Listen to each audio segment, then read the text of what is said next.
নমস্কার বন্ধুরা। দেখুন, আমি যে বিষয়টা নিয়ে আলোচনা করতে চলেছি এখন, আমরা দেখেছি যে প্রাথমিক বিদ্যালয়ে যে শিক্ষক শিক্ষিকা নিয়োগের যে দুর্নীতি পশ্চিমবঙ্গে, যে পশ্চিমবঙ্গের সরকার এবং প্রাথমিক শিক্ষা পর্ষদ যেভাবে দুর্নীতি করেছিল, পশ্চিমবঙ্গের শিক্ষামন্ত্রী তৎকালীন পার্থ চট্টোপাধ্যায় এবং প্রাথমিক শিক্ষা পর্ষদের সভাপতি মানিক ভট্টাচার্য, এরা কিন্তু প্রত্যেকেই এখনও পর্যন্ত জেলে আছেন, তাদের কোনো রকম ধরনের বেল হয়নি। এরা প্রত্যেকেই প্রত্যক্ষভাবে যুক্ত আছে, এখনও আদালতে মামলা চলছে।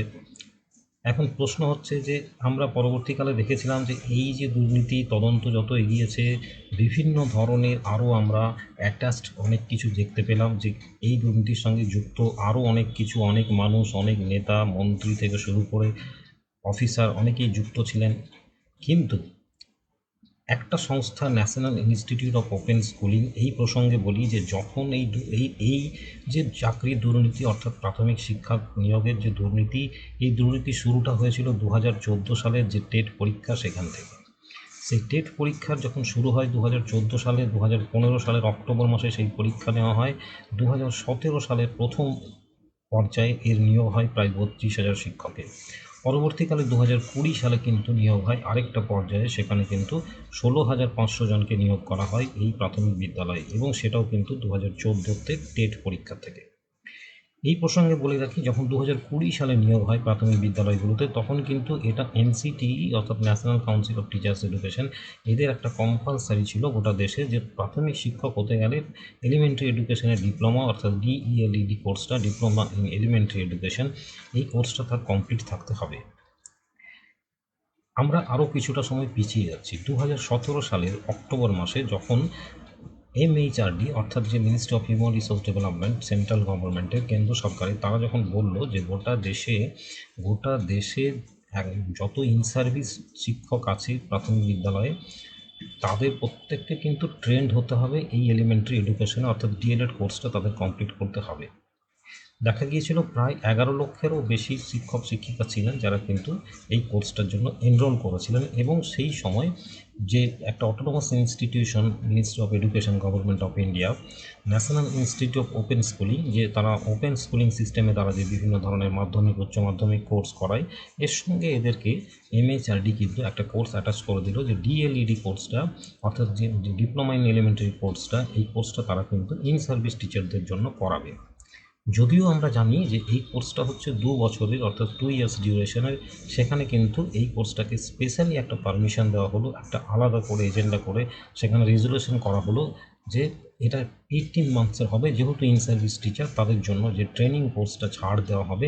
এবং তারা সিদ্ধান্ত নেয় এমএইচআরডি যে 2019-এর মার্চের মধ্যে প্রত্যেককে কিন্তু ট্রেন্ড হতে হবে, 2019 সালের মার্চ মাসের মধ্যে প্রত্যেক প্রাথমিক শিক্ষকের ট্রেন্ড হতে হবে।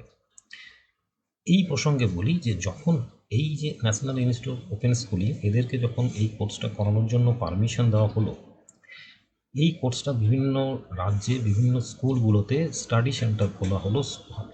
যেগুলো সেকেন্ডারি স্কুল আছে, হায়ার সেকেন্ডারি স্কুল আছে, মাধ্যমিক উচ্চ মাধ্যমিক স্কুলগুলোতে, সেখানে স্টাডি সেন্টার খোলা হলো। স্টাডি সেন্টারের মাধ্যমে কোথাও 100 কোথাও 200 স্টুডেন্টকে এনরোল করানো হলো, এবং অ্যাডমিশনটা অনলাইনে হয়েছিল ন্যাশনাল ইনস্টিটিউট অফ ওপেন স্কুলিংয়ের পোর্টালের মাধ্যমে।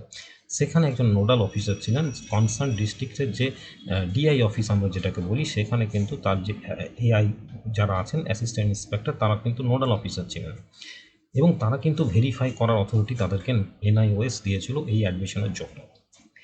এরপর কিভাবে অ্যাডমিশন হলো, দেখুন, আমি যে বিষয়টা নিয়ে এতক্ষণ আলোচনা করছিলাম, এরপরে আমি মূল প্রসঙ্গে ঢুকে যাচ্ছি।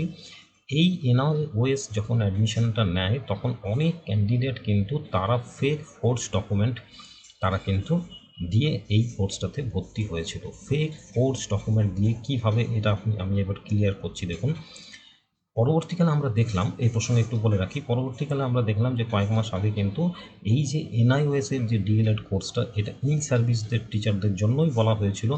আপনি যদি দেখেন যে এনআইওএসের যদি সরকারি ওয়েবসাইটে যান, এবং সেখানে তাদের যে ফ্রিকোয়েন্টলি আস্কড কোয়েশ্চেন যে তাদের পেজ আছে, সেখানে আপনি যদি দেখেন, তাহলে দেখতে পাবেন যে প্রত্যেকটা বিষয় ওখানে ক্লিয়ার করা আছে যে কারা এই কোর্স করতে পারবে, কি পজিশনে করতে পারবে, সেখানে কিন্তু ইন সার্ভিস টিচার যারা তারাই কিন্তু এটা করতে পারবে। এবং কারা না, government school, government aided school বা আনএইডেড স্কুল, প্রাইভেট স্কুল, এরা প্রত্যেকেই করতে পারবে, কিন্তু সেই সেই যে স্কুলগুলোকে রেকগনাইজড হতে হবে।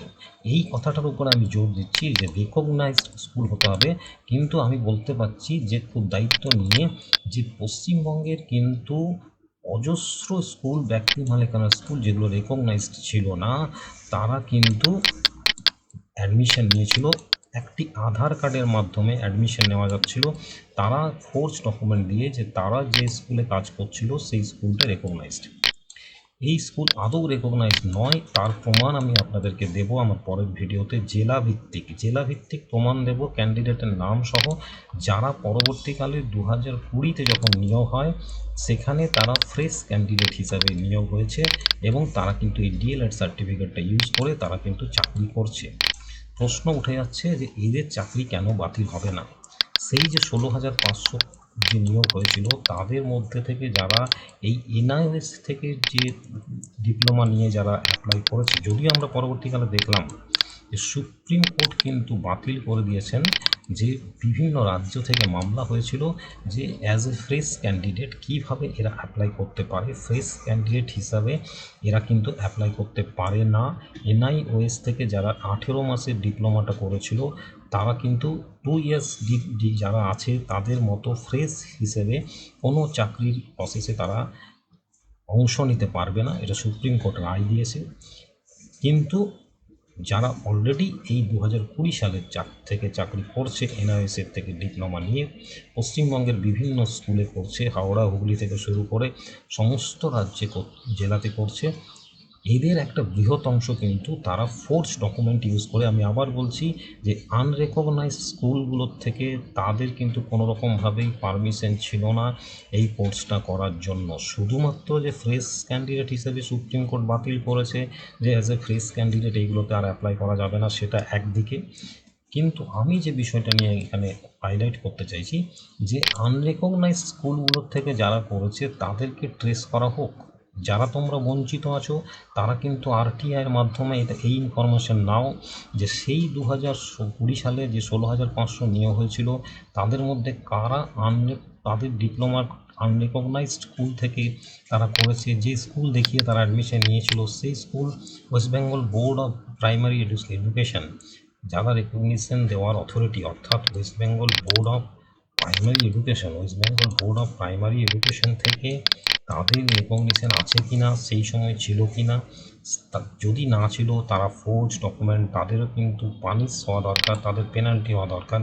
আইনের চোখে তারা কিন্তু অপরাধী, তারা ক্রিমিনাল, তারা ক্রাইম করেছে এবং ফোর্জ ডকুমেন্ট ইউজ করে তারা একটা সরকারি কোর্সে অ্যাডমিশন নিয়েছে। তাদের তো ওই ডিপ্লোমাটা বাতিল করার সাথে সাথে তাদের চাকরিও যাওয়া উচিত এবং তাদের কিন্তু জেল হেফাজত হওয়া উচিত, কারণ তারা সরকারি একটা কোর্সকে সেখানে অ্যাডমিশন নিচ্ছে ফোর্জ ডকুমেন্ট ইউজ করে।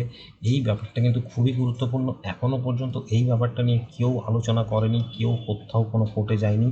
আমি বলবো যে যারা কিন্তু বঞ্চিত আছো তারা আরটিআইয়ের মাধ্যমে সেই সময়কার যারা এনআইওএস থেকে ডিপ্লোমা নিয়ে আছে তাদের ইনফরমেশন নাও, এনআইএস থেকে যারা ডিপ্লোমা নিয়ে চাকরি করছে তাদের স্কুলটা নাও, তারপর তোমরা এনআইওএস থেকে ইনফরমেশন নাও যে তারা কোন কোন স্কুল থেকে অ্যাপ্লাই করেছিল, কোন স্কুলে কাজ করে দেখিয়ে সেই কোর্সটাতে অ্যাডমিশন নিয়েছিল। কারণ কোথাও না কোথাও যদি চাকরি না করে কোনো প্রাইমারি স্কুলে তাহলে সে অ্যাডমিশন নিতে পারতো না এই কোর্সে। তাহলে তারপর তোমরা দেখো যে West Bengal board of primary এডুকেশনের থেকে তাদের কোনো রকম রেকগনিশন সেই সময় ছিল কি না, তাহলে তোমরা কোর্টে গিয়ে এর বিরুদ্ধে মামলা করো এবং এদের চাকরি তোমরা বাতিল করো।